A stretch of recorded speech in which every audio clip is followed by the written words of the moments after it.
Este es unos jeroglíficos de Tamuz. Tamuz. Tamuz. Siempre ha sido todo lo mismo. Por eso Dios fue tajante con el pueblo. El becerro de oro era uno de los símbolos de Tamuz. Símbolos solares, peces y árboles, todo lo llevaban a este Rinrob encarnado, que le denominaban. De así se fue formando el culto en Babilonia. Mire, Semiramis y Tamuz le llamaban en Babilonia. Isis y Horus le llamaban en Egipto. Shingmu le llamaban los chinos. Erta le llamaban los alemanes o germanos. Disa los nórdicos. Nutria los etruscos. Tonatzin los aztecas. Indrani Chitragupta los hindúes. Virgo Paritura los Driuda o los ingleses. Afrodita, Seré los griegos. Venus y Júpiter los romanos. Devacá y Krisha los hindúes. Isi, Iswara los hindúes también le denominan. Sibel de Oyus, Asia, y Astarot y Baal en Palestina, en Canaán. Pero siempre han sido lo mismo. Ahí estaban las fotografías de todas las diosas de esos pueblos. En Egipto, Isis y Horus, la Trinidad egipcia. Esto es Diana de los Efesios. Aquí está Krishna, que es de los hindúes. Siempre hay una oración que por ahí que está Krishna, está dentro de la oración de estos hindúes, de estos que andan vendiendo pan integral en las calles. Ellos siempre hacen una oración y la nombran a Krishna como esencial en la estructura de sus oraciones. Esa es en el siglo I después de Cristo, es romana, esa es romana, pero siempre ha sido lo mismo, siempre ha sido lo mismo. Guanyin, Chigmu, ahí está Virgo Paritura, los ingleses. Entonces las deidades cananeas y cómo esto se ramificó a través del mundo, hermano, todo partió de la confusión de confusiones. Todo se comenzó a mezclar a través de Tamuz, a través de Nimrod, a través de su madre que lo tomó a él, a su hijo, y de ahí nació este hijo que comenzó que le llamaban el rey encarnado, y de ahí vienen estas deidades cananeas. Moloc, dios fenicio, cananita, considerado el símbolo del fuego purificante. Ahí le iban a depositar los hijos y aquí abajo hacían fuego para poder sacrificarlo. También se le identifica con los chonos y con Saturno.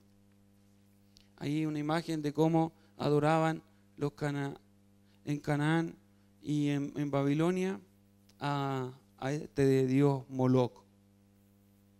¿Cuáles eran las prohibiciones de Dios? No tendrás dioses delante de mí. Y dijeron a Jehová, y dejaron a Jehová y adoraron a Baal y a Astarot. Y no des hijo tuyo para ofrecerlo por fuego a Moloc, no contamines así el nombre de tu Dios, yo Jehová. Siempre el pueblo dejó a Dios, abandonó las prohibiciones, se fue tras los dioses ajenos y dejó la palabra. Esta era la prohibición de Dios.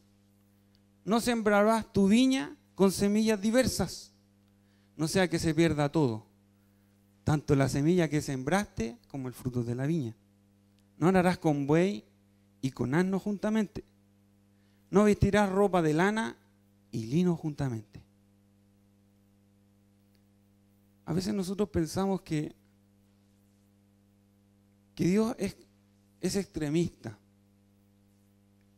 pero siempre Dios trata de alinear nuestra vida de acuerdo a lo que Él entiende y sabe y conoce que es así. ¿Por qué Dios habrá establecido esto? Cuando lleguen allá, cuando crucen, No haréis como hacen en la tierra de Egipto, en la cual morasteis, ni haréis como hacen en la tierra de Canaán, a la cual yo os conduzco, ni andaréis en sus estatutos. El pueblo fue un pueblo único. Me quiero detener, hermano, en algo esencial. La forma de expresarse del pueblo, el lenguaje que ellos tenían, el idioma, esto es importante que nos quede claro. Dios utilizó un lenguaje que era semita para que el pueblo pudiese comunicarse y utilizaban los mismos símbolos del pueblo de Canaán. La primera letra tenía un símbolo y ese símbolo era el mismo que usaban los pueblos en esos tiempos. Pero aparece Esdras y produce un cambio extremo, porque toma el mismo alfabeto pero cambia los símbolos, por lo tanto le da una interpretación distinta ya al fondo de las cosas. Por lo tanto, el lenguaje pasa a ser un lenguaje exclusivo, un idioma exclusivo, una lengua propia. Por lo tanto, le entrega personalidad, le da un carácter al pueblo y también lo hace una nación especial. Siempre el pueblo ha querido lo mejor, en este caso, Dios ha querido lo mejor para el pueblo.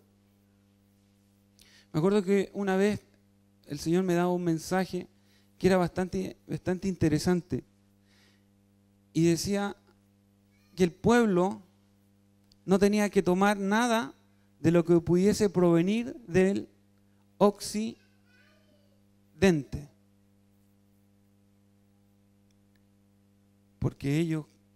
Porque si nosotros vemos cómo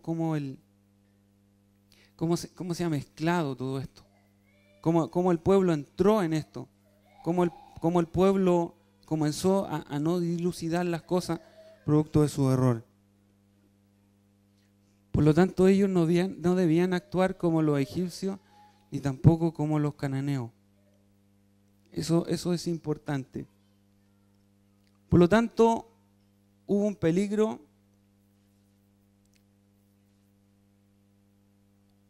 y hay un peligro en mezclarse.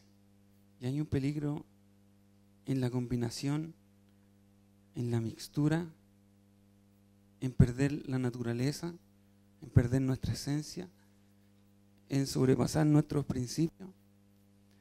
Hay un peligro. No lo medimos porque está tan sigiloso y aquí vamos a ir aventurándonos un poco más en lo que es el modernismo.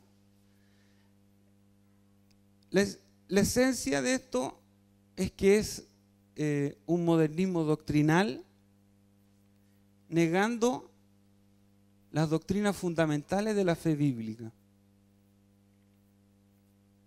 ¿Cuáles son las doctrinas fundamentales?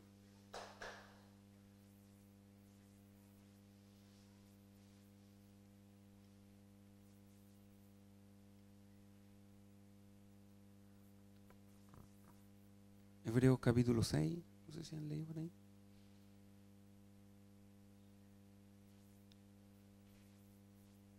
Hay doctrinas que son fundamentales para nosotros, que son esenciales, y ahí es donde se produce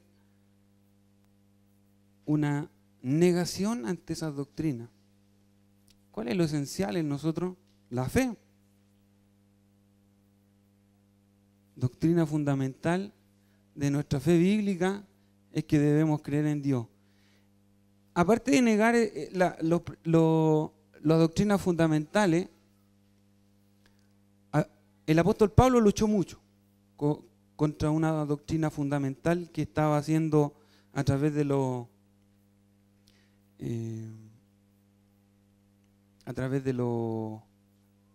agnósticos. Luchaba el apóstol en esos tiempos, los que no creían en la resurrección de los muertos. Doctrina fundamental, la resurrección de los muertos. Dijo el apóstol Pablo, si andan predicando que Jesucristo no resucitó, en vano todo lo que estamos haciendo, vámonos para la casa, cerremos la iglesia y esto desaparece. Entonces, su encarnación, su muerte, su resurrección, son doctrinas fundamentales.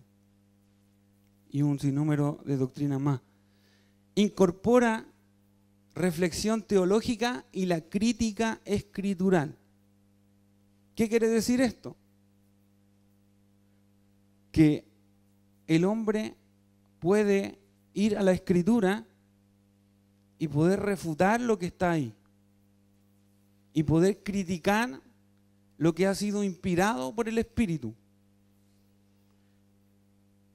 El modernismo acepta esto dentro de sus principios. ¿Cuál es el propósito del modernismo? No que usted salga, sino que usted se transforme en esto y pueda ser escéptico e incrédulo. Ese es el propósito que tiene esto. No que usted se vaya, que se salga de la iglesia, que usted no venga más, que usted deje de orar, que usted no haga más, ni venga a los cultos y se quede en su casa. No. El propósito del modernismo es, nosotros lo vemos sencillo, pero un escéptico y un incrédulo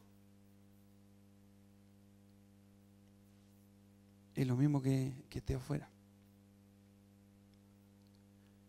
Entonces es importante entender cómo se van incorporando, cómo van naciendo, cómo se va mezclando y cómo el Evangelio se ha ido o en algún momento de esto partió mezclándose y entrando fuerte, pero siempre hubo un remanente.